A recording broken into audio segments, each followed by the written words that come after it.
తాజా అప్డేట్స్ చూస్తున్నాం. అమరావతిలో 40,316 కోట్ల వ్యయంతో వివిధ పనులు చేపట్టేందుకు అనుమతిస్తూ ప్రభుత్వం ఉత్తర్వులు జారీ చేసింది. వాటిలో E13 రోడ్డును 834.46 కోట్ల వ్యయంతో చెన్నై కోల్కతా జాతీయ రహదారితోనూ, E15 రోడ్డును 307.59 కోట్ల వ్యయంతో పాత జాతీయ రహదారితో అనుసంధానించే పనులు కూడా ఉన్నాయి. రాజధానిలో అమరావతి అభివృద్ధి సంస్థ ఆధ్వర్యంలో ప్రపంచ బ్యాంక్, ఏడీబీ, హడ్కో వంటి సంస్థల నుంచి తీసుకున్న నిధులతో 15,095.2 కోట్ల వ్యయంతో చేపట్టే 37 ప్యాకేజీల పనులకు ప్రభుత్వం అనుమతిచ్చింది.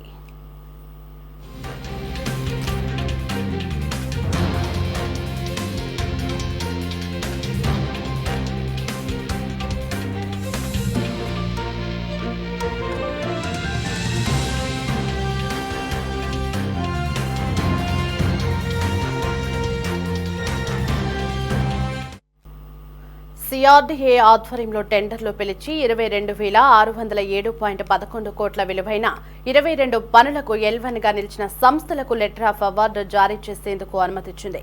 అలాగే 1,472.50 కోట్ల వ్యయంతో విద్యుత్ సరఫరా లైన్ల రీరూటరింగ్ పనులు చేపట్టేందుకు అనుమతులు జారీ చేసింది.